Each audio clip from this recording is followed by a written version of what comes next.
ఈరోజు ఎవరైతే బైబిల్ చదివారో వారు మాత్రమే బైబిల్ పలకబడింది దేవుడు.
ప్రభు అయిన యేసుక్రీస్తు వారి నామమున అందరికీ శుభాభివందనములు. చాలా వారం తర్వాత మళ్ళీ కోరేరులో నేను నిలిచి ఉండటానికి దేవుడు ఇచ్చిన ఈ ఆధిక్యతను బట్టి ఎంతగానో కృతజ్ఞుడనై ఉంటున్నాను. కాబట్టి ఇదేమో కూడా మనం కూడా దేవుని ఆరాధించిన పూర్వము బైబిల్లో నుంచి మన వాక్య లేఖన భాగము చదువుకొని పరిశీలించి మన హృదయంలో కూడా వాక్య వెలుగులో భద్రపరుచుకున్న వారమై మనము కూడా ఆత్మపూర్ణులమై ఆత్మతోనూ సత్యముతోనూ దేవుని ఆరాధించాలని దేవుని ఆశయం అది. కాబట్టి ఇదేమో పాటలు పాడే సమయంలో నాకు అనిపించిన విషయం ఏంటంటే, నేను పాటలు పాడలేకపోతాను, వాయిస్ లేకపోతే చాలా బాధపడతాను. పాటలు పాడేవాళ్ళు లేరు, హై పిచ్లో ఎత్తితే పాటలు పాడడానికి రావడం, పాడదామంటేనేమో నాకేమో వాయిస్ రావడం సహకరించదు. గత 3 వారాలుగా గొంతు మంచిగా లేదు, పాటలు పాడలేకపోతున్నానని చాలా బాధగా ఉన్నాను. నీకు ఎలా ఉందో నాకు తెలియదు, కానీ పాటలు పాడకపోతే నాకు ఏదో బాగుపడుతున్నట్టు. కాబట్టి ఇది మొదటిగా మనం దేవుని దేనితో ఆరాధించవచ్చు అంటే పాటల ద్వారా మనం ఆరాధించవచ్చు. కాబట్టి ఏదైనా మనం కూడా దేవుని సన్నిధిలో చేయవలసిన మనం కూడా కీర్తనల గ్రంథము 50వ అధ్యాయము 14వ వచనం. కీర్తనల గ్రంథము 50వ అధ్యాయము 14వ వచనము 15వ వచనం మనం కూడా చదువుకుందాం. మనం అందరము మన బైబిల్ చేత పట్టుకొని కీర్తనల గ్రంథము 50వ అధ్యాయము 14వ వచనం అందరూ కలిసి చదువుకుందాం. బైబిల్ ఉన్నవారు చదవగలిగిన వారందరూ పేజీ నెంబర్ 479 పాఠగ్రంథ గ్రంథము కీర్తనల గ్రంథము 50వ అధ్యాయము 14వ వచనం. దేవునికి స్తుతియాగము చేయము, మహోన్నతునికి మొక్కుబడులు చెల్లించుము. ఆపత్కాలమున నీవు నన్ను గురించి మొదలుపెట్టుము, నేను నిన్ను విడిపించదను, నీవు నన్ను మహిమపరచెదవు. దేవుని సహాయం కొరకు ప్రార్థనలో వేచి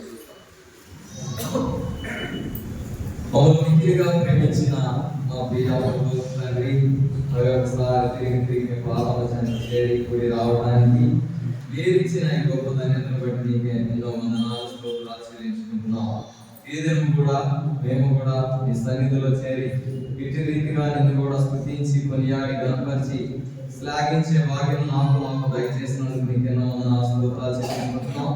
సజీవులే కదా నేను స్తుతించదు, నన్ను నేను స్తుతించిన అన్న రీతిగా మేము కూడా ఆయన ప్రభా ఆ యొక్క పాపమును బట్టి శాపమును బట్టి మలినమును బట్టి నశించి నరకానికి పాలవలసిన మేము కూడా నేను నా కరుణా కటాక్షము నీ వాత్సల్యము దినదినం నూతనమైన విధానంలో మా పైన చూపిస్తూ ఆయన ప్రభా వస్తున్న విధానం బట్టి మేము కూడా నిర్మూలన కాకుండా ఏదైనా ఇటు రీతిగా ఈ సజీవుల సంఖ్యలో సజీవుడు ఆయన నిన్ను కూడా స్తుతించి కనపరుచుకొని ఆడే భాగ్యం మాకు దయచేసినందుకు నీకు ఎన్నో వందనాలు స్తోత్రాలు చెల్లించుకుంటున్నాం. ఇప్పుడు కూడా నేను కూడా ఆరాధించి కనపరిచే భాగ్యం ఆయన మాకు కూడా దయచేసినందుకు మేము కూడా ఆత్మపూర్ణమై ఆత్మతో సత్యంతో నిన్ను కూడా ఆరాధించలాగున నీ వాక్య వెలుగులో మమ్మల్ని కూడా ఆయన ప్రభా కడిగి శుద్ధీకరించి మా హృదయంలో కూడా పరిశీలన చేసుకొని నీకు ఇష్టలుగా నీ హృదయానుసారంగా మేము కూడా నన్ను కూడా స్తుతించి ఆరాధించగలకు కావాల్సిన వాక్యలేఖన భాగాలను కూడా మాకు కూడా దయచేస్తున్నామని కోరుకుంటున్నాం. నిలవబడుతున్న నేను కూడా అయోగ్యుడను అపాత్రుడను ఎన్నికలేని వారని ఒప్పుకొంచున్నాను. కూర్చున్న వారి కంటే దీనులను దరిద్రులను పనికిమాలిన వారిని ఒప్పుకొంచున్నాను.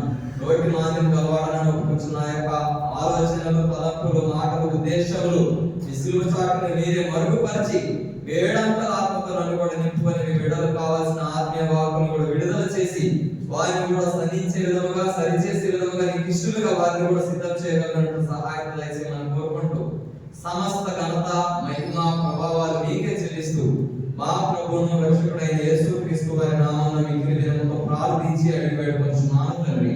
ఆమేన్.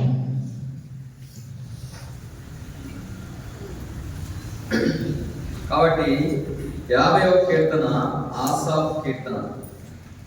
ఎవరి కీర్తన ఇది? ఆసాఫ్ కీర్తన.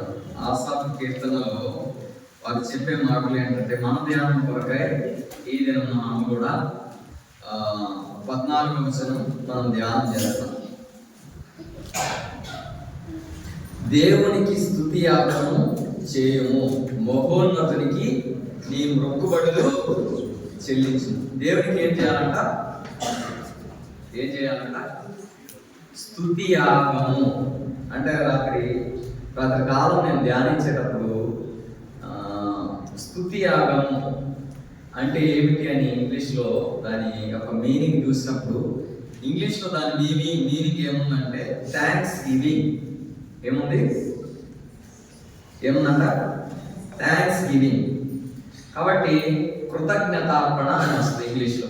కాకపోతే ఈ స్తుతి యాగం ఇంగ్లీష్లో ట్రాన్స్లేషన్లో ఏమొచ్చిందంటే థ్యాంక్స్ గివింగ్ అని వచ్చింది. కాబట్టి థ్యాంక్స్ అని ఎప్పుడైనా ఎవరికైనా ఎప్పుడు చెప్తాం మనము? ఎప్పుడు చెప్తాం థ్యాంక్స్ అని? చెప్పాలి. ఏదైనా సహాయం చేసినప్పుడు, మనకి ఏదైనా ఇచ్చినప్పుడు, మనం ఏదైనా ఒకరి నుంచి పొందుకున్నప్పుడు మనం ఏం చెప్తామంటే థ్యాంక్స్ అని చెప్తాం. చాలా మంది మానవుల్లో కూడా ఈ హ్యాబిట్ అనేది, ఈ అలవాటు అనేది అందరికి ఉండదు. ఎన్ని ఇచ్చినప్పటికీ ఎన్ని తీసుకున్నప్పటికీ కూడా కొంతమంది తీసుకోవడం వరకే కానీ కనీసం నోటి మాటతో కూడా థ్యాంక్స్ అని కూడా చెప్పాలి. వాడిని ఏమంటారంటే కృతజ్ఞత లేని వారు అంటారు. అవునా కాదా? కాబట్టి ఇక్కడ దేవునికి స్తుతి యాగము చేయము, మహోన్నతునికి నీ మొక్కుబడులు చెల్లించుము. కాబట్టి దేనికి చేయాలి? దేవునికి స్తుతి యాగము ఎందుకు చేయాలి అనేది మొదటి ప్రశ్న. ఎందుకు చేయాలి? దేవునికి చేయాల్సిన అవసరం ఉందంటారా? Taking time to say thank you. కాబట్టి దేవునికి ఎందుకు స్తుతి యాగం చేయాలి? చెప్పండి, మీరు తెలిసిన వారు ఎవరైనా ఎందుకు చేయాలి? మీకు తెలిసింది చెప్పండి.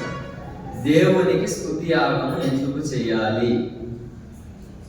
గట్టిగా చెప్పండి. తెలవని అడగట్లా, తెలిసింది అడుగుతున్నా. చెప్పండి. ఒక్క రీజన్ కూడా లేదా? దేవునికి థ్యాంక్స్ చెప్పడానికి ఒక్క ఏమంటారు రీజన్? తెలుగులో ఏమంటారు?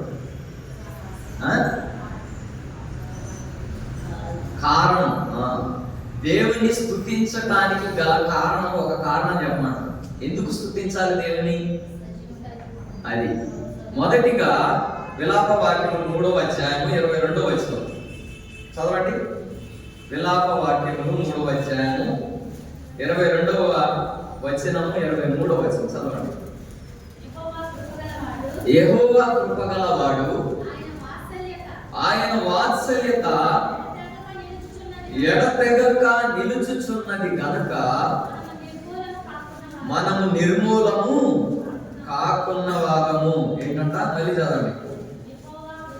యెహోవా కృపగలవాడు, ఆయన వాత్సల్యత ఎడతెగక నిలుచున్నది గనుక మనము నిర్మూలము కాకున్న వారము.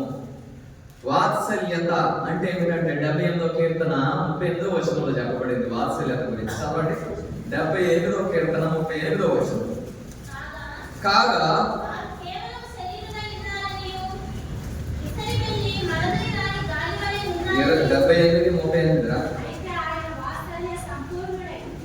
అయితే ఆయన వాత్సల్య సంపూర్ణుడై వారిని నశింపజేయక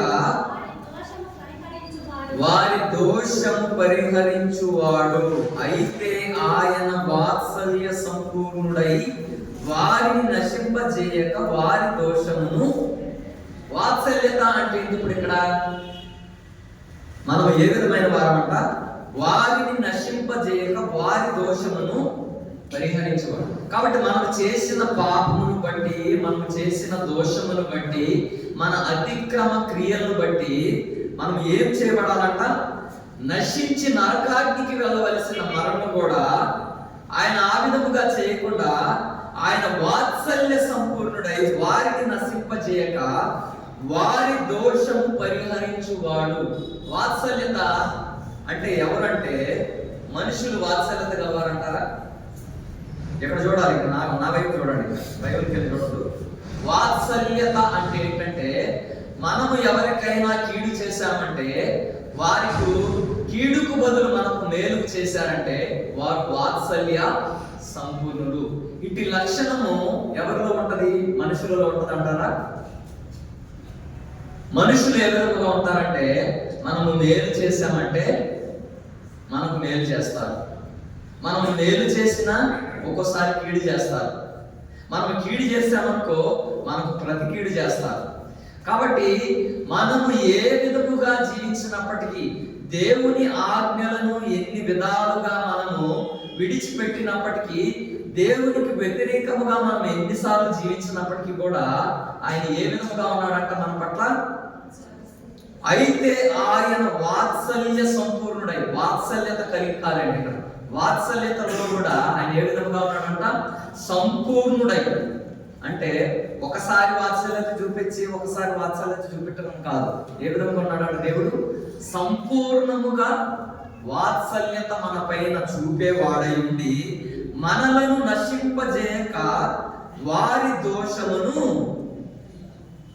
పరిహరించువాడు. తన ఉగ్రతను ఏమాత్రమును రేపుకొనక పలుమారులు కోపం అణుచుకొనువాడు. కాగా వారు కేవలం శరీరులై ఉన్నారనియు విసరి వెళ్ళి మరలి రాని గాలి వలె ఉన్నారని ఆయన జ్ఞాపకము చేసుకొనెను. మానవులుగా మనం ఎటువంటి వారమాట? తన ఉగ్రతను ఏ మాత్రమును రేపుకొనక. కాబట్టి మనం యొక్క చేసిన క్రియలను బట్టి దేవునికి వ్యతిరేకముగా మనం ఎన్నిసార్లు జీవించినప్పటికీ, దేవుని సన్నిధికి అనేక మార్లు రానప్పటికీ, దేవుని అనేక మార్లు మనం స్తుతించినప్పటికీ, ఆరాధించినప్పటికీ, కొనియాడినప్పటికీ, ఆయన సన్నిధిని, సహవాసమును, ప్రార్థనను విడిచిపెట్టినప్పటికీ కూడా దేవుడు వాటన్నిటిని కూడా ఏమీ గుర్తుపెట్టుకోకుండా తన ఉగ్రతను ఏమాత్రము రేపుకొనక పలుమారులు కోపము అణుచుకొనివాడు. ఏంటంట? ఎన్నిసార్లు కోపం వచ్చినప్పటికీ కూడా దేవుడు ఏం చేస్తున్నాడంట? ఆ కోపాన్ని మన పైన చూపించకుండా, ఆ ఉగ్రతను రేపుకోకుండా మా పలుమారులు కోపం అణుచుకొనివాడు. ఎందుకంటే వారు కేవలం శరీరులై ఉన్నారనియు. ఏంటంట? వారు కేవలం శరీరులై ఉన్నారనియు విసరి వెళ్ళి మరలారాని గాలి వలె ఉన్నారనియు ఆయన జ్ఞాపకము చేసుకుని. మానవులముగా మనం ఎటువంటి వారమంట? మన జీవితం ఏం పాటిదంట? విసరి వెళ్ళి మరలా తిరిగి రాని గాలి వంటి వారమంట. ఏంటంట? గాలి ఇప్పుడు ఇటు నుంచి ఇటు వస్తుంది, మళ్ళీ అటు వెళ్తుంది. అది ఒకసారి వచ్చిన గాలి అటు వెళ్ళిపోతుంది. మానవుని యొక్క జీవితం కూడా ఎటువంటిదంటే, మన నికోలస్ చెప్పాడు. ఏమని చెప్పాడు? ఒక చిన్న నీటి బొట్టు లాంటిదంట జీవితం. ఎంతదంట? 75% ఈ యూనివర్స్ లో ఉన్న 75% నీరు శాతం ఉందంట. 25% మాత్రమే భూమి ఉంది. ఏంటి? 100% లో 75% ఈ భూమి అంతా నీరు చేత నింపబడినది. 25% మాత్రమే భూమి చేత, అంటే ఈ ఏమంటారు, భూమి అంటే మట్టి ఇది ఉందన్నమాట. దాని మీద మనుషులు నివసించడానికి సహకారం కలుగుతుంది. కాబట్టి ఈ 75% మానవుని యొక్క జీవితం ఏంటిదంటే ఒక చిన్ని నీటి బొట్టు. చెప్పాడు కదా, అది కూడా ఎగ్జాంపుల్ చెప్పాడు. ఇందులో 1 లీటర్ నీళ్లు ఉన్నాయి. లీటర్ నీళ్లలో ఒక చిన్న చుక్క ఎంత అయితో మన జీవితం కూడా ఎంత అంతే. కానీ మనము దేవునికి వ్యతిరేకముగా జీవించేవారు కదా. మన ఆయుష్ ఎంత అంట? మన ఆయుష్ ఎంత అంట? ఇంతలో కనబడి అంతలో మాయమయ్యే ఆవిరి వంటి వారం, ఇంకా గడ్డి పువ్వు లాంటి వారం, ఇంకా చేద నుండి జారే నీటి బిందు బ్రతుకు. మంచి పాట. ఏం పాట? యేసు కన్న వసుదలో యువమెవ్వరు, క్రీస్తు కన్న సృష్టికే మూలమెవ్వరు. యేసు కన్న వసుదలో యువమెవ్వరు, క్రీస్తు కన్న సృష్టికే మూలమెవ్వరు. గడ్డి పువ్వు వంటిది నీదు జీవితం, ఇంతలోన కనబడి మాయమవును. గడ్డి జారడి నీటి బిందు బ్రతుకయో, చేదండి జారడి నీటి బిందు బ్రతుకయో. జారుచున్న బిందువును ఆపసాధ్యమా, జారుచున్న బిందువును ఆపసాధ్యమా. యేసు కన్న వసుదలో దైవమెవ్వరు, క్రీస్తు కన్న సృష్టికే మూలమెవ్వరు. ఏంటంట? గడ్డి పువ్వు వంటి జీవితం, ఇంకా చేద నుండి జారే నీటి బింది బ్రతుకు, ఇంకా విసరి వెళ్ళే గాలి లాంటి జీవితం. ఇంకోటి ఏం చెప్పా? చదివా కదా ఇప్పుడే. ఎంత? 70 చదవండి మళ్ళీ. విసిరి వెళ్ళి మరలా రాని గాలి వలె ఉన్నారని ఆయన జ్ఞాపకము చేసుకొనెను. కాబట్టి మనం ఏంటో, మన పరిస్థితి ఏంటో, మన జీవితం ఏంటో, మన ఎంత బ్రతుకు దేవుడికి తెలుసు. కాబట్టి దేవునికి మన గురించి తెలుసు. కాబట్టి మన పైన ఆయన ఉగ్రతను చూపించట్లేదంట. మన పైన ఆయన కృప చూపిస్తూనే ఉన్నాడు. నేను ఇచ్చింది అలాగే జీవితము, చిన్న జీవితము. ఆ జీవితమును మళ్ళీ నేను వారి మీద కోపపడి వారి మీద నా విగ్రత చూపిస్తే వారి బ్రతికే ఇంత జీవితం కూడా మధ్యలో ఏమైపోతుంది? అంతమైపోతుంది. వారికి తెలియదులే. అది దేవుడు ఏం చేస్తున్నాడంట, దినదినము కూడా మన పైన వాత్సల్యత చూపించుకుంటూ ఉంటున్నాడు. 70 విలాప వాక్యం 3:23 చదవండి ఒకసారి. 3:23. అనుదినము నూతనముగా ఆయనకు వాత్సల్యత పుట్టుచున్నది కనుక పుట్టుచున్నది, నీవు ఎంతైనా నమ్మదగిన వాడు. అనుదినము నూతనముగా ఆయనకు వాత్సల్యత పుట్టుచున్నదంట. అనుదినం కూడా ఏ విధంగా ఉంటుందంట? నూతనముగా వాత్సల్యత పుట్టుచున్నది. నీవు ఎంతైనా, దేవుడు ఎందుకు ఎంతైనా నమ్మదగిన వాడు చెప్పండి? అనుదినము కూడా నూతనముగా ఆయనకు వాత్సల్యత పుట్టుచున్నదంట. ఏ విధంగా అంటే నూతనముగా అనడానికి శరీర పరంగా మనం తీసుకుంటే, మనం ఏ విధముగా అయితే ఒకరోజు చేసిన టిఫిన్ ఇంకో రోజు చేయమో, ఏం కావాలి మనకి? ప్రతిదినం నూతనముగా కొత్త వెరైటీ కావాలి, కొత్త కూర కావాలి, కొత్త పచ్చడి కావాలి కదా.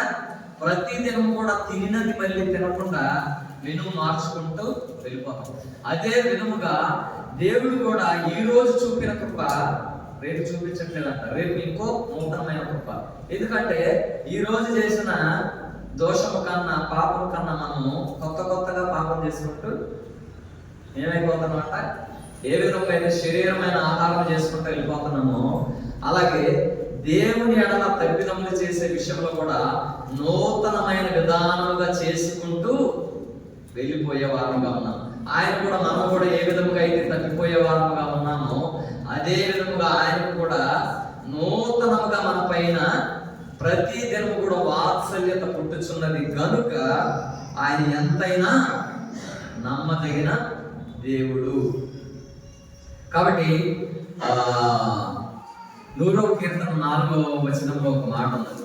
100వ కీర్తన 4వ వచనం చదవండి. 100వ కీర్తన 4వ వచనం. కృతజ్ఞతార్పణలు చెల్లించుచు ఆయన గుమ్మములలో కీర్తనలు పాడుచు ఆయన ఆవరణములలో ఏ విధంగా ప్రవేశించాలంట చెప్పండి?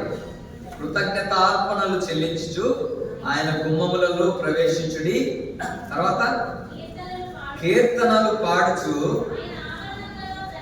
ఆయన ఆవరణములలో. కాబట్టి ఏనాడన్నా మనం మందిరానికి పాటలు పాడుకుంటూ ఏనాడన్నా వచ్చామా? ఎంతమంది ఉంది అనుభవం?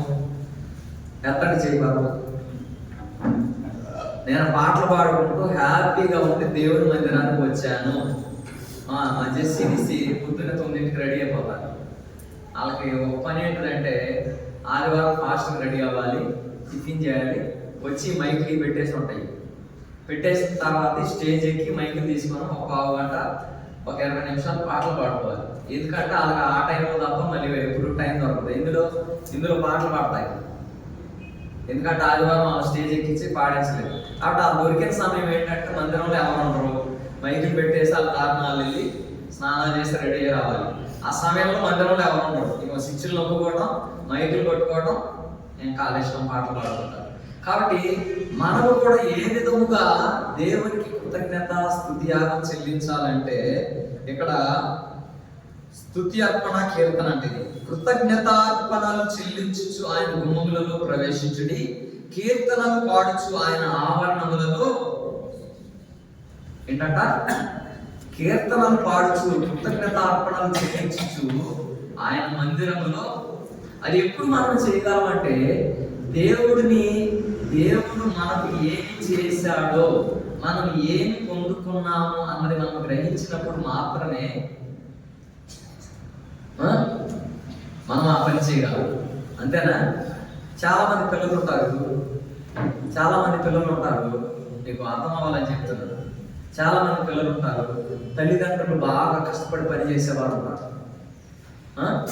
చాలా కష్టపడి పని చేసేవారు ఉంటారు.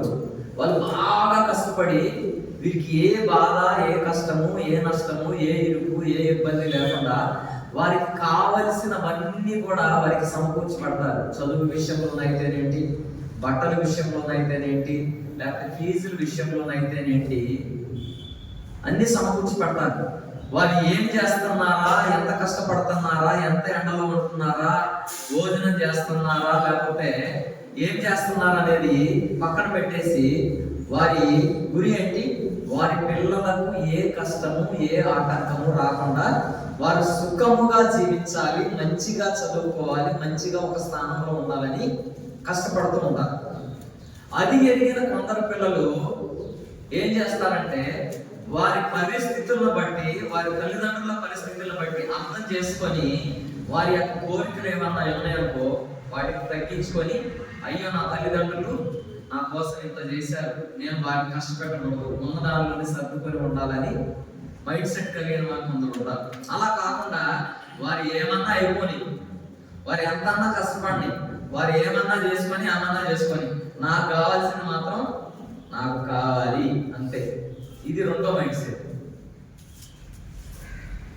కాబట్టి దేవుడు ఏమి చేసినప్పటికీ, దేవుడు మనకు సిలువలో ఎంత త్యాగం చేసినప్పటికీ, ఎంత రక్తం కాల్చినప్పటికీ, ఎంత కృప చూపినప్పటికీ, ఎంత వాత్సల్యత చూపించినప్పటికీ, ఎంత కరుణా కటాక్షమును మన పైన చూపించుకుంటూ, మనల్ని కాచి కాపాడి రక్షించుకుంటూ, ఎన్ని విధాలుగా దేవుడు మనల్ని సంరక్షించినా కూడా మనం అనేక మార్లు ఈ కృతజ్ఞత లేని పిల్లలు ఎవరైతే ఉన్నారో వారి వల్లే ఉంటాం. నేను రాత్రి ఒక మంచి విషయం రాస్తాను. ఎక్కడ రాశా? A fresh start every day is a new day. ఏంటంట? ప్రతి దినం కూడా ఒక నూతనముగా మనం ఆరంభిస్తున్నాం. అవునంటారు కాదంటారా? ఇప్పుడు పొద్దున్నే లెగిసి ప్రతి దినం కూడా ఒక రోజు జీవించినట్లు, ఒక రోజు మాట్లాడినట్లు, ఒక రోజు తిన్నట్లు మనం ప్రతిరోజు ఏదైనా కలుస్తుందా? యాసిటీస్గా మనం పుట్టినప్పటి నుంచి చనిపోయే వరకు కూడా ఏ దినమును కూడా ఒకే రీతిగా మనం నడవలేము, ఒకే రీతిగా మాట్లాడలేము, ఒకే రీతిగా ఒకే సమయంలో పడుకోలేము. అవునంటారు కాదంటారు? ఎంతమంది ఒప్పుకుంటారు? ఒక రోజు మాట్లాడిన మాటలు ఇంకో రోజు మాట్లాడదు, ఒక రోజు ప్రవర్తించిన విధముగా ఇంకో రోజు ప్రవర్తించం కదా. ఒక రోజు తిన్నది ఇంకో రోజు అదే ఏమని రాసుకున్నానంటే, everyday is a fresh start, everyday is a new day. ప్రతి దినం కూడా ఏంటంట? సండే స్కూల్ పిల్లలు ఎక్కడన్నా ప్రతి దినం కూడా నూతనమైన దినం. అవునంటారు కాదంటారా? ఈ దినాన ఇంతమంది ఉన్నాం కదా. ఎందుకు రాగలిగాం దేవుని సన్నిధికి? ఎందుకు రాగలిగాం? మనం బ్రతికి బట్ట కట్టాం కాబట్టి ఈ రోజున దేవుని సన్నిధికి రాగలిగాం. మా నాన్నగారే ఉన్నారు, చనిపోయారు, ఉన్నారు మన మధ్యలో. ఆయన వెంటప్పుడు మనం శ్రేష్ఠులమే కదా. అంటే సజీవులముగా దేవుని స్తుతించే భాగ్యము మనకు దేవుడు దయచేశాడు కాబట్టి అది ఒక కారణం కాదంటారా దేవుని స్తుతించడానికి? నువ్వు నడవగలుగుతున్నావు, అది దేవునికి ఒక గొప్ప మేలు చేసినట్లు కాదా? నువ్వు గాలిని పీల్చుకోగలుగుతున్నావు, అది దేవుడు చేసిన కార్యం కాదంటున్నారా? నువ్వు తినగలుగుతున్నావు, అది దేవుడు చేసిన కార్యం కాదంటున్నారా? మీకు ఇంకా దేవుడు ఏమేమి చేస్తున్నాడో మీకు అర్థం అవ్వాలంటే ఏదైనా మంచి క్యాన్సర్ హాస్పిటల్కి వెళ్ళండి, లేకపోతే ఏదైనా పెద్ద హాస్పిటల్కి వెళ్ళండి. దేవుడు ఏమేమి చేస్తున్నాడో, ఏ విధముగా మనల్ని నడిపిస్తున్నాడో మనకు అర్థం అవ్వాలంటే హాస్పిటల్కి వెళ్తేనే మనకు అర్థమవుతుంది. డైలీ ఇంట్లో వండుకుంటున్నాం తింటున్నాం అంటే అర్థం అవుతుంది దేవుడు చేసే మేలు. కాళ్ళు లేని, నేను ఒక హిందీలో మంచి పాట చూశాను. ఏంటంటే అందులో చాలా మంది కళ్ళు లేని వారు ఉన్నారు, కాళ్ళు లేని వారు ఉన్నారు, అవయవాలు లేని వారు ఉన్నారు. కళ్ళు లేని వారి జీవితం ఏ విధంగా ఉంటుంది? జీవితం అంతా అంధకారమైంది కదా. ఎందుకు ఆ జీవితం ఎందుకు? ఇంకా దేవుడు మనకు కళ్ళు ఇచ్చాడు, అన్ని చూడగలుగుతున్నాం, నోరు ఇచ్చాడు, మాట్లాడగలుగుతున్నాం, కాళ్ళు ఇచ్చాడు, నడవగలుగుతున్నాం, చేతులు ఇచ్చాడు, పని చేసుకోగలుగుతున్నాం. ఇది దేవుని కృప కాదంటారా? అర్థమవుతున్నా మనకి దేవుని కృప ఏ విధంగా ఉందో మన పట్ల. దేవుడు ఎంత నమ్మదగిన వాడో మనకు అర్థం అవ్వట్లేదు, ఎందుకంటే గ్రహింపు లేని వారముగా ఉంటున్నాం. మొదటిగా దేవుని ఎందుకు ఆరాధించాలంటే దేవుడు ఇచ్చిన జీవితమును బట్టి సర్వ అవయములు అన్ని కూడా సక్రమంగా దయచేసి ఎవరి మీద ఆధారపడకుండా మన పని మనమే చేసుకొని దేవుని సన్నిధికి వచ్చి దేవుని ఆరాధించే కలిగే భాగ్యం దేవుడు మనకి ఇచ్చిన దాన్ని బట్టి మనం కూడా దేవుని ఆరాధించవలసిన వారమై ఉన్నాం. కాబట్టి చాలా వచనాలు ఉన్నాయి, కానీ నేను ఎక్కువ సమయం లేదు కాబట్టి 1 Thessalonians chapter 5 verse 17 చదవండి. తెస్సలోనికైలకు రాసిన పత్రిక 5వ అధ్యాయం 17వ వచనం. ప్రతి విషయమునందును కృతజ్ఞతాస్తుతులు చెల్లించుడి.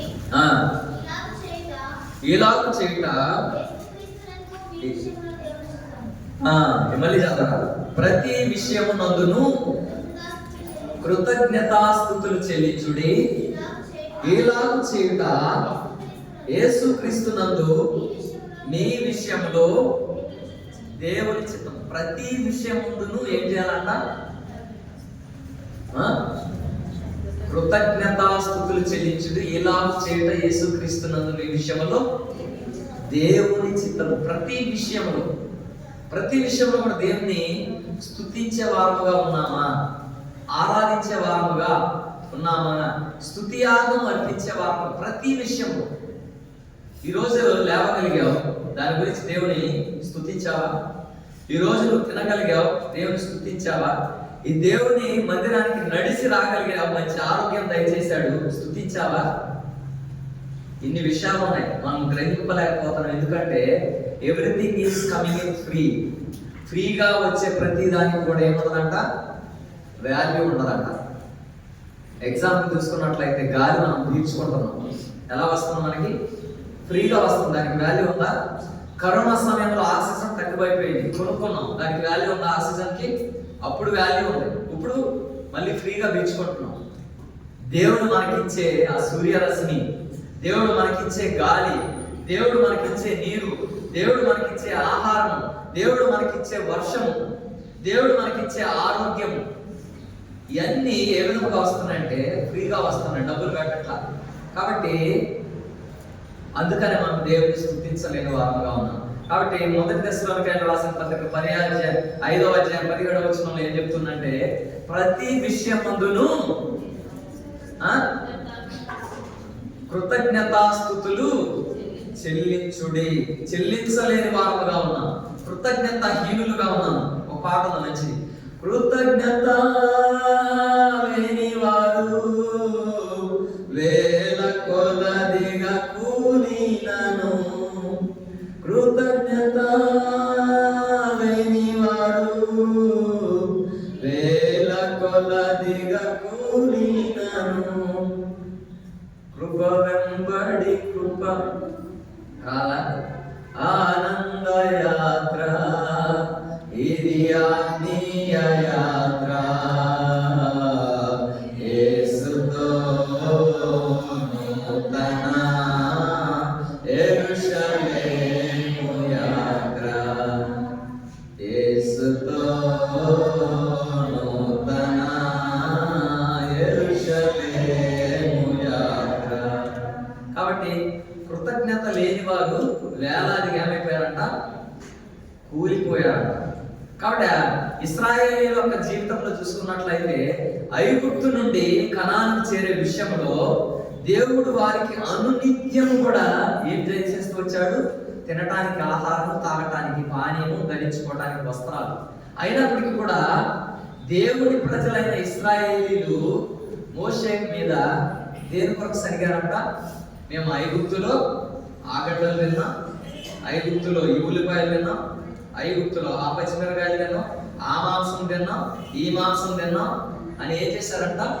శనికి సంహారకుని చేతిలో ఏమైపోయారంట? సంహరింపబడిన వారిలో వారు మాంసం తిని ఆ మాంసము వారి పళ్ళు సందుల్లో ఉండగానే వాళ్ళు ఏమైపోయారంట? ఎంత పెద్ద మాట తెలిసి మాట. మాంసం దేవుడు ఇచ్చాడంట, ఇచ్చిన తర్వాత ఆ మాంసం తిన్న మాంసం వారి పళ్ళు సందుల్లోనే ఉందంట. ఆ పళ్ళు సందుల్లో తీసుకోకముందు వాళ్ళు ఏమైపోయారంట? చనిపోయిన వారు. అదే చెప్తున్నాడు, కృతజ్ఞత లేని వారు వేలాదిగా కూలిపోయారు. కాబట్టి దేవుని సన్నిధిలో చేరిన నీకు నేను కూడా ఏం చెల్లించాలంట? స్తుతి యాగము. దేవుడు మన నుంచి ఏమి కోరట్ల. 50 అధ్యాయం 7వ వచనం చదవండి. కీర్తనలు 50 అధ్యాయం 7వ వచనం చదవండి రండి. కీర్తనలు 50 అధ్యాయం 7వ వచనం. నా జనులారా నేను మాట్లాడబోచున్నాను, ఆలకించుడి. ఇశ్రాయేలు ఆలకింపుము. నేను దేవుడను, నీ దేవుడను, నేను నీ మీద సాక్ష్యము పలికెదను. నీ బలుల విషయమై నేను నిన్ను గమనించడం లేదు. నీ దహన బలులు నిత్యము నా ఎదుట కనబడుచున్నవి. నీ ఇంట నుండి కోడెనైనను, నీ మందలో నుండి పుట్టేళ్లనైనను నేను తీసుకొనను. అడవి మృగములన్నీ, వేయి కొండల మీద పశువులన్నీ నావే కదా. కొండలలోని పక్షులన్నిటిని నేను ఎరుగుదును. పొలములలోని పశువాదులు నా వశమై ఉన్నవి. లోకమును దాని పరిపూర్ణతయు నావే. నేను ఆకలి గొనినను నేను నీతో చెప్పను. వృషభముల మాంసము నేను తిందునా, పొటేళ్ల రక్తము త్రాగుదునా. దేవునికి స్తుతి యాగము చేయము, మహోన్నతునికి నీ మొక్కుబడులు చెల్లించుము. ఏంటంట? దేవునికి మన కోడెలు కావాలా? దేవునికి మన పొటేళ్లు కావాలా? దేవునికి మన అర్పణలు కావాలా? ఏం కావాలి మనకి దేవుడు? వేలాది నదులంత విస్తార తైలము నీకిచ్చిన చాలునా. వేలాది నదులంత విస్తార తైలము నీకిచ్చిన చాలునా. సర్వఫలమైన నా జ్యేష్ఠ పుత్రుని నీకిచ్చిన చాలునా. గర్భఫలమైన నా జ్యేష్ఠ పుత్రుని నీకిచ్చిన చాలునా. నీవు చేసిన ఉపకారములకై నేనేమి చెల్లింతును. వేలాది దూడలనా, వేలాది పొట్టేళ్లనా, వేలాది దూడలనా, వేలాది పొట్టేళ్లనా. కాబట్టి దేవుడికి ఏం కావాలంట? మన కోడెలు కావాలి దేవుడికి, మన పొట్టేళ్ళు కావాలా, మన అర్పణలు కావాలా? దేవుడు ఏం కోరుతున్నాడు? ఇక్కడే చెప్పబడింది, స్తుతి యాగము. దేవునికి స్తుతి యాగము చేయము. ఏంటంట? యెషయా గ్రంథం 1:11 కూడా చెప్పబడింది ఇదే వాక్యం. అక్కడ యెషయా గ్రంథము 1వ అధ్యాయం 11వ వచనం చదవండి. యెషయా 1:11.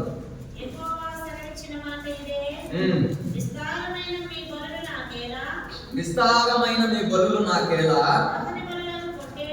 దహన బలులకు పొట్టేళ్లను, బాగుగా మేపిన దూడల కొవ్వును నాకు వెక్కసమాయను. కోడెల రక్తమందైనను, గొర్రెపిల్లల రక్తమందైనను, మేకపోతుల రక్తమైనను నాకు ఇష్టం లేదు. నా సన్నిధిని కనబడవాలని మీరు చూచుచున్నారే, వచ్చుచున్నారే. నా ఆవరణములు త్రొక్కుటకే మిమ్మల్ని రమ్మనుచున్న వాడెవడు? మీ నైవేద్యము వ్యర్థము, అది నాకు అసహ్యము పుట్టించు ధూపార్పణము, దానిని తేకుడి. ఏంటంట? నా సన్నిధిని కనబడవాలని మీరు వచ్చుచున్నారే. దేనికి వస్తున్నా? దేవుని సన్నిధికి కనబడటానిక? ఆదివారం నామకార్థానికి వస్తున్నాం దేవుని సన్నిధికి. ఆదివారం మేము క్రైస్తవులము దేవుని సన్నిధికి వెళ్ళాలి కాబట్టి వస్తున్నామా? దేనికి వచ్చేది? దేవుని వాక్యం ఏమి సెలవిస్తుందంటే, నా సన్నిధిని కనబడవాలని మీరు వచ్చుచున్నారే, నా ఆవరణములు త్రొక్కుటకే మిమ్మల్ని రమ్మనుచున్న వాడెవడు? దేవుని సన్నిధికి వచ్చి దేవుని సన్నిధిని మన కాళ్ళకు త్రొక్కి వెళ్ళిపోటాక దేవుడు రమ్మనేది మనల్ని. దేనికంటే రమ్మనేది దేవుడు మనల్ని? దేనికి రమ్మంటున్నాడు? కనబడటానిక? లేకపోతే వచ్చి కూర్చొని పాటలు పాడితే వాక్యం చెప్పేసి వెళ్ళిపోవటానికి? దేనికి వచ్చేది దేవుని సన్నిధికి? అర్థమవుతుందా? ఇక్కడ చూడండి, దేనికి దేవుని సన్నిధికి వచ్చేది? కనపడటానిక? లేకపోతే ఏమంటారు దాన్ని? నామకార్థానిక? లేకపోతే హాజరేయించుకోవటానిక? అటెండెన్స్ వేయించుకోవటానిక? లేకపోతే మేము కూడా క్రైస్తవులము, మేము కూడా విశ్వాసులము, మేము కూడా మందిరానికి వెళ్తాం, మేము భక్తి చేస్తాం, మాకన్నా భక్తి పరులు ఎవరు లేరని చూపించుకోవడానికి దేవుని సన్నిధికి వచ్చేది? ఇక్కడ ఏం చెప్తుందంటే దేవుని వాక్యం, నా సన్నిధిని కనబడవాలని మీరు వచ్చుచున్నారే, నా ఆభరణములను త్రొక్కుటకు మిమ్మల్ని రమ్మనుచున్న వాడెవడు? మీ నైవేద్యము వ్యర్థము, అది నాకు అసహ్యము పుట్టించు ధూపార్పణము, దాని నికల్తేకుడి. కాబట్టి ఎవరెవరైతే దేవుని వాక్యం సెలవిచ్చే మాట ఏంటంటే, నేను కాదు సెలవిచ్చే మాట, ఓకేనా? నేను సెలవిచ్చే మాట కాదు. దేవుడు మీ అర్పణలను అడగట్లేదు. మొదటిగా దేవుడు మీ కోడెలను కూడా అడగట్లేదు. దేవుడు మీ పొట్టేలను కూడా అడగట్లేదు. దేవుడు ఏమి కూడా అడగట్లేదు. దేవుడు ఏమడుగుతున్నాడు? స్తుతియాగము. నేను చేసిన మేలును బట్టి, నేను చేసిన త్యాగమును బట్టి, నా బలి అర్పణను బట్టి, నేను దేని నిమిత్తమై ఈ భూలోకంలోనికి వచ్చానో నా త్యాగమును నీవు గుర్తించగలిగిన ఎడల, ఆ త్యాగమును నీవు గుర్తించి నన్ను మహిమపరిచి నన్ను స్తుతించి గణపరిచిన ఎడల అది చాలా అంటున్నాడు. ఏమంటున్నాడు దేవుడు?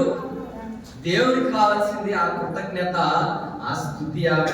కాబట్టి కూడా దేవుని స్తుతించలేని వారముగా, దేవుని యొక్క గొప్పతనను గ్రహించలేని వారముగా ఉంటున్నాం. కాబట్టి యెషయా గ్రంథం 51వ అధ్యాయం 17వ వచనం, 10 నిమిషాలు ముగించేస్తా. యెషయా గ్రంథము 51వ అధ్యాయం 17వ వచనం. యెరూషలేము లెమ్ము లెమ్ము, యెహోవా క్రోధ పాత్రను 51:17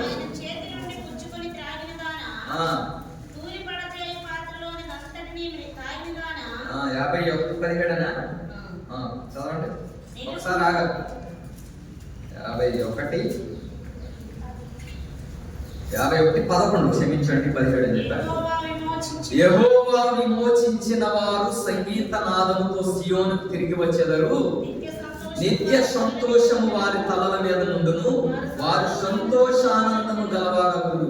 దుఃఖమును నిట్టూర్పును తొలగిపోను. ఎవరంట వీరు? యెహోవా విమోచించిన వారు సంగీత నాదముతో సియోనుకు. నువ్వు దేవుని ఆరాధించలేకపోతున్నావు, దేవునికి స్తుతి చెల్లించలేకపోతున్నావు అంటే నువ్వు ఎక్కడ లేవు? ఎక్కడ లేవు? విమోచింపబడిన జనాంగములు లేవు. లోకములో నుండి, పాపములో నుండి, శాపములో నుండి, మలినములో నుండి నువ్వు యేసుక్రీస్తు రక్తము ద్వారా విమోచింపబడి ఆ విమోచనలోనికి రాలేకపోయావు, రాలేదు. కాబట్టి అందుకనే నువ్వు దేవుని స్తుతించలేని వారముగా ఉన్నావు. జీవించుచున్నావన్న పేరు మాత్రం ఉన్నది కానీ నీవు వృద్ధుడవే.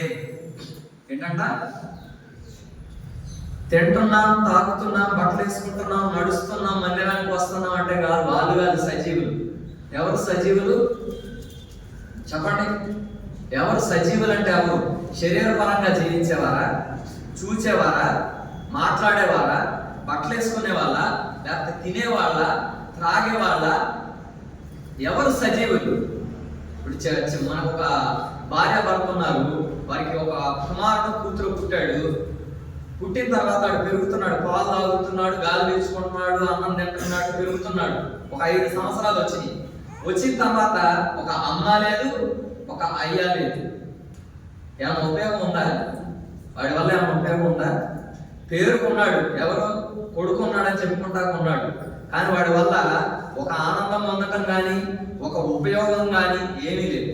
మన జీవితం కూడా దేవుని సన్నిధికి ఎన్ని సంవత్సరాలు వచ్చినా కూడా దేవుని స్తుతించలేని వారుగా, దేవుని ఆరాధించలేని వారుగా ఉంటే మనము కూడా ఆ పుట్టిన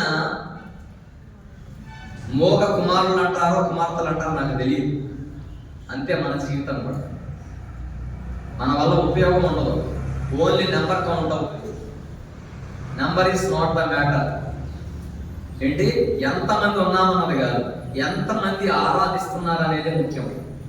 ఎన్ని వారాలు, ఎన్ని సంవత్సరాల నుంచి దేవుని మందిరానికి వస్తున్నాం అన్నది కాదు. దేవునిలో ఎంత ఎదిగాము, దేవునిని ఎంత అనుభవించాము, దేవుని ఎంత స్తుతించగలుగుతున్నాము, దేవుని ఎంత ఆరాధించగలుగుతున్నాము, మన వల్ల దేవునికి ఏమైనా ఉపయోగం ఉందా? గాడ్ హ్యాస్ బికమ్ ఏమంటారు దాన్ని, ఒక ఏమంటారు దాన్ని, ఉపయోగకరమైన ఒక సాధనం అయిపోయాడు దేవుడు. అవసరానికి అర్థం పెట్టుకుంటా కావాలి దేవుడు. దేనికి? ఏదైనా కష్టం వచ్చిందనుకో దేవుడు కావాలి. దేనికి? అర్థం పెట్టుకుంటా. ఏదైనా అవసరం ఉంది, అది జరగాలి. దేనికి? అవసరం తీరడానికి దేవుడు కావాలి. అన్ని మన స్వప్రయోజనముల కొరకే కానీ దేవునికి ప్రయోజనకరమైన జీవితం మన జీవితంలో లేదు. కాబట్టి 50 కీర్తనలు 14 వచనంలో ఏం చెప్తున్నారంటే చదవండి. దేవునికి స్తుతియాగము చేయము, మహోన్నతునికి నీ మొక్కుబడులు ఏంటి? మొక్కుబడులు ఏంటి? మళ్ళీ ఇక్కడ ఓస్ అన్నారు. ఇంగ్లీష్ లో ఏమంటే స్తుతి యాగము అంటే థ్యాంక్స్ గివింగ్ అని చెప్పబడింది. మొక్కుబడులు అంటే ఓస్. ఓస్ అంటే ఏంటి? ఇంగ్లీష్ ఇంకో model O I make N O to the God అంటే దేవునితో ఒక ప్రమాణం చేశాను, ఒక నిబంధన చేశాను. ఏమని చేశావు? రక్షింపబడిన ఓ విశ్వాసి నువ్వు బాప్తిసం తీసుకునేటప్పుడు దేవునితో చాలా ప్రమాణాలు చేశావు. ఏమని? ఈ దినము నుంచి నేను నీ కొరకు నమ్మకముగా జీవిస్తాను, నమ్మకమైన సాక్షిగా ఉంటాను, నిన్ను స్తుతిస్తాను, నిన్ను ఆరాధిస్తాను. లోకమైన లేకపోతే కుటుంబమైన హింస అయినా కరువైన ఖడ్గమైన బాధ అయినా కానీ నేను విడిచిపెట్టను. ఏంటంట? విడిచిపెట్టను. ప్రతి విశ్రాంతి దినం కూడా పోగొట్టకుండా నీ సన్నిధికి వస్తాను, నిన్ను ఆరాధిస్తాను. నీకంటే లోకములో నీవు నాకుండగా, ఆకాశమందు నీవు నాకుండగా, లోకములోనిది ఏది నాకు అక్కర్లేదు. అటువంటి జీవితం ఉందంటారు మనకి. దేవునికి ఓస్ అంటే ఏంటంటే అర్పణలు. ఏంటి? ఏం చెప్పబడింది? స్తుతి యాగం. రెండవది మొక్కుబడులు. మొక్కుబడులు అంటే నిర్గమాకాండం 23వ అధ్యాయం 15వ వచనం చదవండి ఒకసారి. నిర్గమాకాండం 23:15.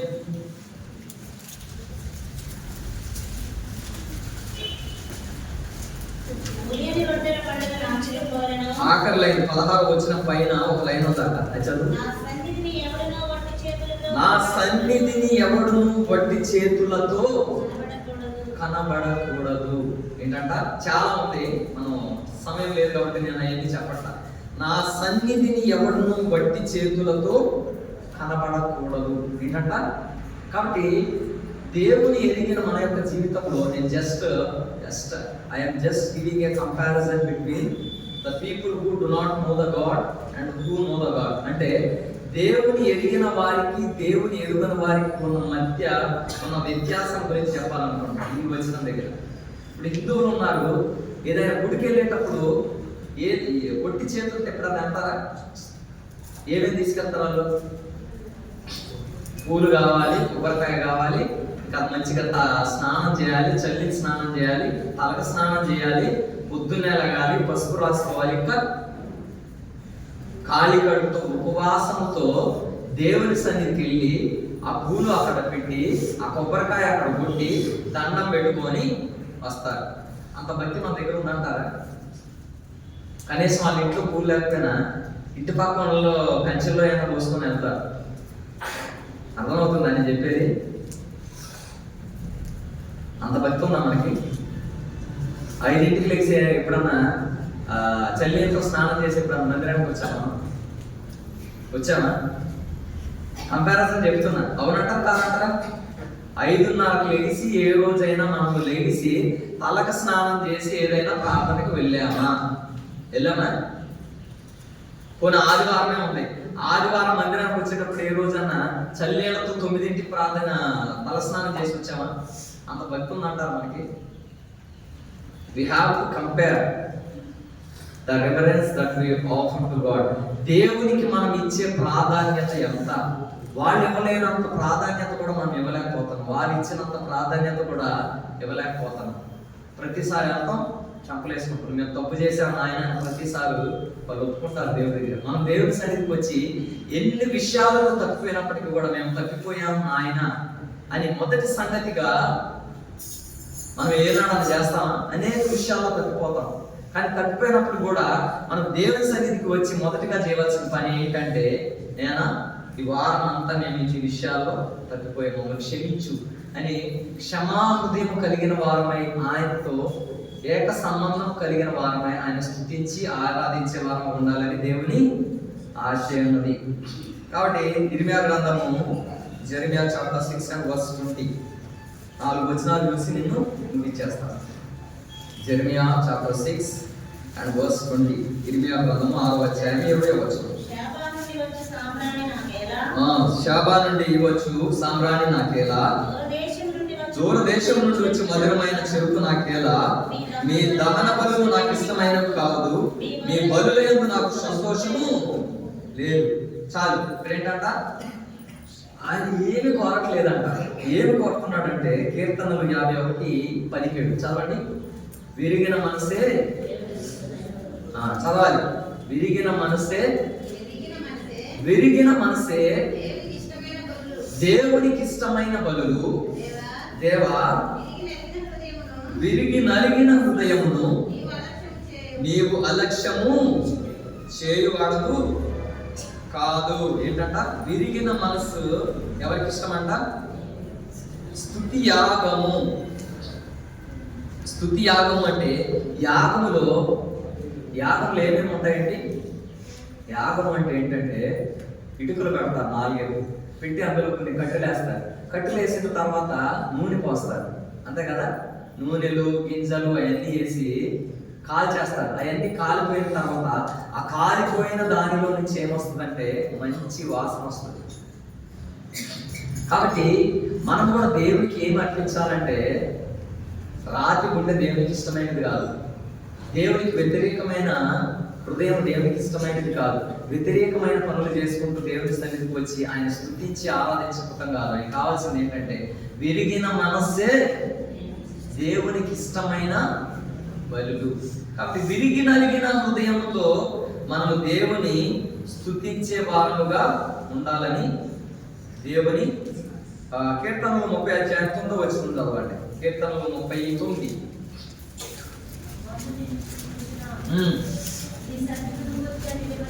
మన్ను నిన్ను స్తుతించునా, నీ సత్యమును గూర్చి వివరించునా. కాబట్టి చేరి కూడి వచ్చిన నీవు నేను కూడా దేవుని స్తుతించలేని వారముగా ఉన్నాము అంటే వీఆర్ ఈక్వల్ టు ద ఏంటిది బట్టిని ఏమంటారు? మన్ను. మనుషుడు ఎవరైతే దేవుని ఆరాధించలేని వాడుగా స్తుతించలేని వాడుగా ఉన్నాడో వాడు దేనితో సమానము అంటే మన్నుతో సమానం. అర్థమవుతుందా? చదవడం వచ్చిన మళ్ళీ కూడా అర్థమవుతుంది. మన్ను నిన్ను స్తుతించునా, నీ సత్యమును గూర్చి అది వివరించునా. అర్థమవుతుందా? తర్వాత యెషయా 38:19 చదవండి. యెషయా 38:19 సజీవులు సజీవులే కదా నిన్ను స్తుతించెదరు. ఈ దినమున నేను సజీవుడనై ఏంటంటే మళ్ళీ చదవాలి. సజీవులు సజీవులే కదా నిన్ను స్తుతించెదరు.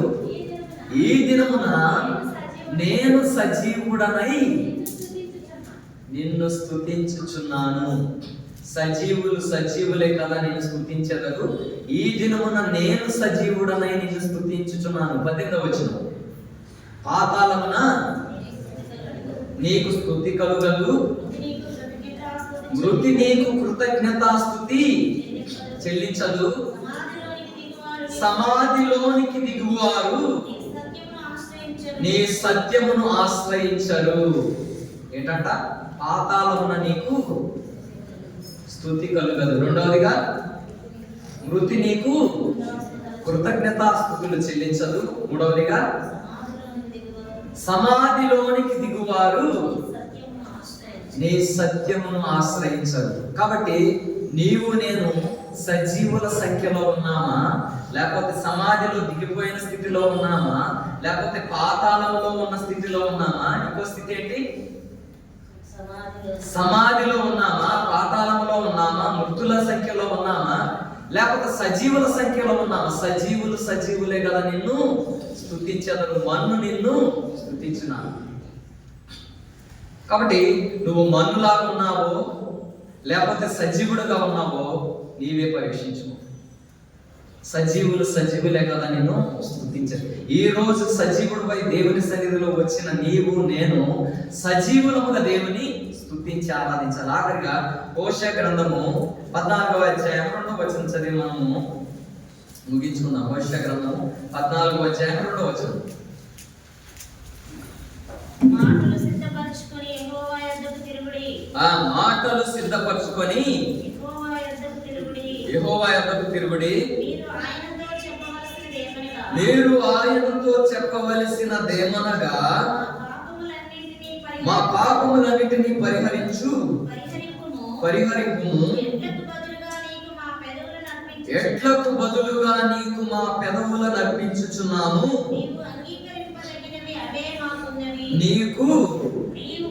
నీవు అంగీకరింపదగినవి అవే మాకు ఉన్నవి. అంత గొప్ప మాట తెలుసు. ఇక్కడ దేవుడు ఏం కోరలేదంటే మన నుంచి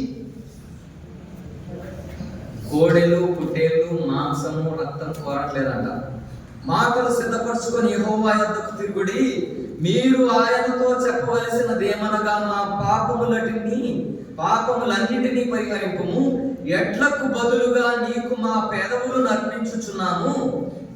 నీవు అంగీకరింపదగినవి అవి మాకే ఉన్నాయి. ఎట్లకు బదులుగా ఏం అంగీకరించాలా, ఏం అర్పించాలంట మనము? ఎట్లకు బదులుగా నీకు మా పెదవులను అర్పించుచున్నాము. అర్పించే వారం ఉన్నానా? మన పెదవుల నుంచి వచ్చే అర్పణను దేవుడు కోరుతున్నాడు. జిహ్వ ఫలం అని ఉంటుంది. ఎక్కడ మాట? జిహ్వ ఫలము.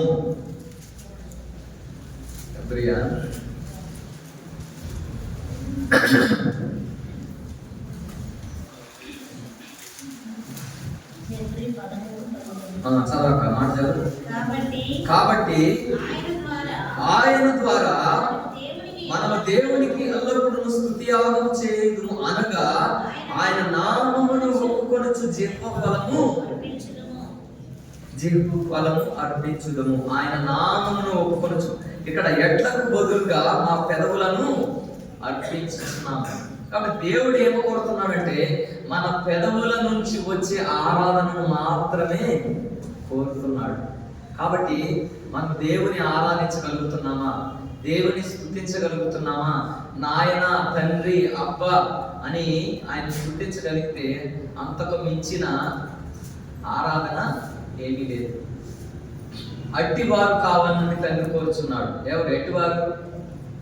నోరుతో తెలిసి దేవా నాయన నా కొరకు నువ్వు ఇన్ని చేశావు నాయన, ఇన్ని చేసిన నా తండ్రికి నా హృదయమారా నా స్తుతి అర్పణ అర్పిస్తున్నాను నాయన అని.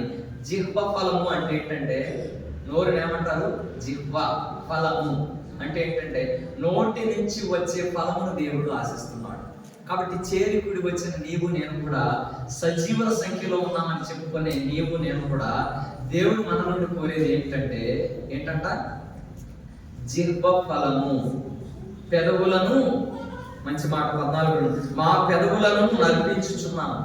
పెదవులను దేవునికి అర్పించలేవా? నీ పెదవులు ఎన్ని మాటలు మాట్లాడతావు? వ్యర్థమైన మాటలు. 2 మాటలు దేవునికి ఉపయోగకరమైన మాటలు చేయలేవా? దేవుని స్తుతించలేవా? దేవా నా కొరకు ఇన్ని చేశాను నాయన, నీ కొరకు నేను ఈ స్తుతి ఆరాధన అర్పిస్తాను. 2 మాటలు చేయలేవా? ఇన్ని మాటలు మాట్లాడతామా కదా? కాబట్టి ఈ దినం నుంచి అయినా దేవుడు మనకు చేసిన మేలును బట్టి, ఉపకారమును బట్టి, దేవుడు మనకు మేలు చేయాల్సిందా? మనకి ఇప్పటి వరకు చేసిన దాన్ని మేలును బట్టి మనము ఇక్కడ కీర్తన 103 అధ్యాయంలో ఒక మాట ఉంది. కీర్తన 103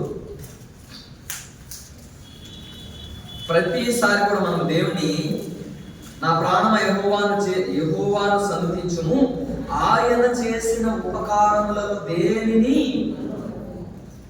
ఎన్ని ఉపకారాలు చేశాడంటే దేవుడు నాకు ఎంతవరకు చేశాడా? లేదు. దేవుడు ఆయన చేసిన ఉపకారములను దేనిని, ఆయన చేసిన ఉపకారములు దేనిని మరొకము అంటే అయిపోయింది సింపుల్ గా. ఆయన చేసిన ఉపకారములను దేనిని అంటే రాగం తీసామనుకో, దేనిని అంటే ఈ దేనిని కింద చాలా ఉన్నాయి. పుట్టినప్పటి నుంచి ఇప్పటి వరకు నీకు కానీ, నీ కుటుంబానికి కానీ, భర్త కానీ, పిల్లలు కానీ, ఉద్యోగ విద్య కానీ, లేకపోతే అనారోగ్యం వచ్చినప్పుడు కానీ, కష్టం వచ్చినప్పుడు కానీ, నష్టం వచ్చినప్పుడు కూడా ఎన్నో మేలులతో నింపాడు దేవుడు. కాబట్టి మనం కూడా ఈ దావీదు వలె నా ప్రాణమా యెహోవాను సన్నుతించుము, నా అంతరంగమున్న సమస్తమా ఆయన పరిశుద్ధ నామమును సన్నిధించుము, నా ప్రాణమా యెహోవాను సన్నిధించుము, ఆయన చేసిన ఉపకారములలో దేనిని మరువకు.